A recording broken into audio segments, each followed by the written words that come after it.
Hi everybody, here is my video response for this week. When looking at the different resources that we had this week, I was really kind of surprised at the fact of how much in the Hall article looking at technology and the 2008 election, how much was being used, and kind of how with the article it seemed like, wow, this is a lot of technology for this. And thinking in 2017, like, oh yeah, the technology of the election, it just kind of goes together. That's just what you expect to happen. You expect, especially looking at our last election with our current President Trump tweeting a lot of the time and seeing how that's just kind of become a normalcy of how technology is integrated into an election. And yet to look back to just over 8 years ago and see how this medium of the internet and how it interacted with all these different pieces was kind of new in how elections were run and how it's really just grown and become a part of our lives since then. The other thing that really stood out to me this week was looking at creating a blended classroom and those types of things and how much a plan needs to be in place.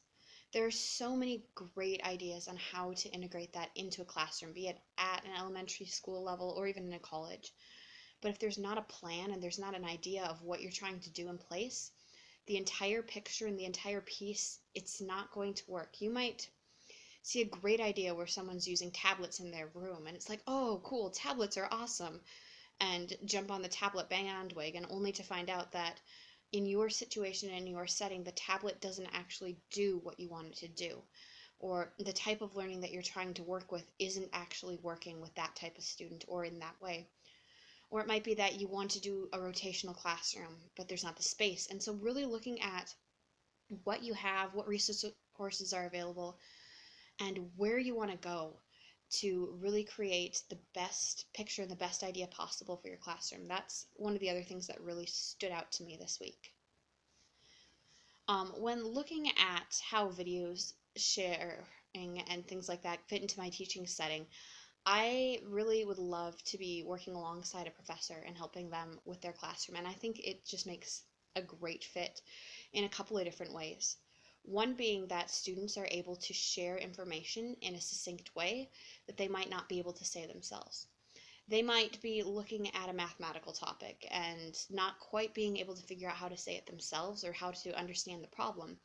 but find someone else who's maybe made a YouTube video on how to use that equation or that problem and can then bring it to the class and be like, hey, here's a 2 or 3 minute video on how to do this. That makes sense, that's well thought out, that's well said. I think it also allows for really succinct coverage on topics that are sometimes overwhelming. Um, there are people who make great videos that take big topics and really boil them down, kind of like what I was saying before, but not necessarily even on a specific topic, but or on it could be a broad thing as well as something that's really specific in what it's doing. I think it's also a great way that students can be able to share what they're doing and the different people that they're interacting with and make sure that everyone is able to see it. If a student's in a classroom setting or there's a professor giving a lecture and maybe they're not there to that day because they're sick or something's come up, or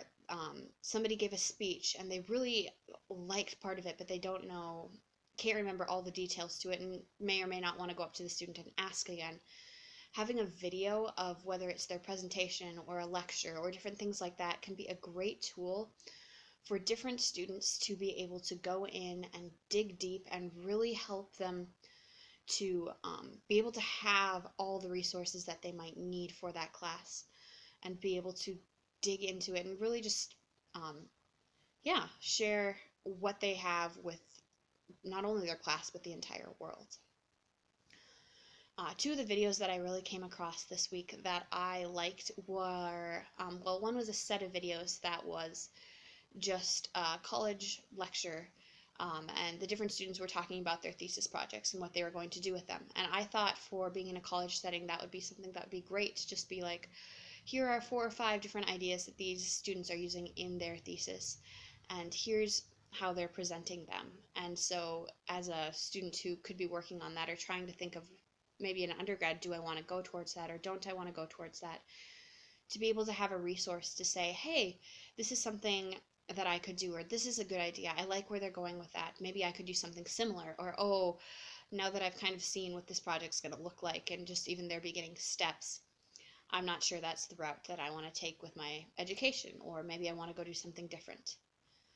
And the other video that I really liked was one on a TED Talk looking at strokes, and just being able to take this topic that people don't necessarily think about or might not necessarily find interesting, and to be able to give it really life and depth and a body through the professionalism and the background of the person who is giving this information. I think that the TED Talks really in general do a great job of bringing in a topic that you might not think about in your everyday life, but looking at it and allowing people to say, oh, I see somewhere we could go with this. That's something that intrigues me and helps me to want to dig deeper. And I think that's something resource-wise that's important for students to be able to have, is different videos that make them want to learn more than what they've just learned. When I look at how I think video would be assessed in my classroom, I think that there would be probably a couple of different places that I would use it. First of all, I think that it would just be assessed on whether it came in or not, to get partial points for that. And then I would probably have part of a rubric looking at the content that the student was assessing. Are they talking about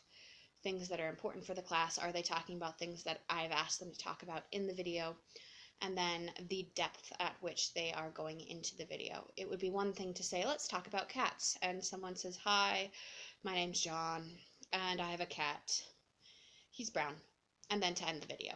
And while the student will have completed each and every step, saying their name, talking about cats, they haven't really delved into a depth with the topic. And so making sure that there's a rubric that would be able to say, not necessarily say 5 sentences and get 5 points, and say 3 sentences and only get 4 points, but to look at and make sure that it's clear that the depth of the conversation and the depth of the information that you want as a professor or as a teacher is there, so that the students are able to clearly see, okay, I need to be talking about this topic, but I need to be knowledgeable about it and not just stating what I am saying and then moving on. Yeah, with these resources that we had over these last couple weeks, looking at that and the different pieces of it, I think there are a couple really good connections that I made. The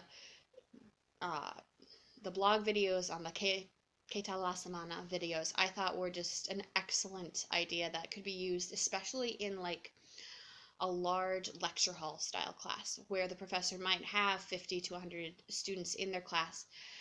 and where it's more difficult to be able to learn each of the students and learn their names. So to be able to have this video where maybe it's for a larger class like 100, once a month, where by the first of every month they have to send in a video, and maybe there's 3 things they have to talk about. They have to give their name, a little background about themselves, and something about the class. Whether it's a topic that's been being discussed in class, or whether it's just something that is more general and trying to help the students figure out what they're looking at. And with that, kind of looking back at the rubric, I would probably say, hey, it has to be at least a 3-minute video. These are the things that need to be included to get full points, and then let the students go from there. I think the other thing that would help kind of support, the other resource that would really help support learning in my context, is looking at the article about video sharing and how things are shared on the internet, and understanding how students are really learning with this information and taking all the different aspects of it and the different pieces of it and creating their knowledge for it, especially if as staff and as professors or teachers, we're asking students to find videos or to be able to use these videos, to allow them to understand that where they're getting their information and how it all really bands together in order to make the best learning situation for them possible.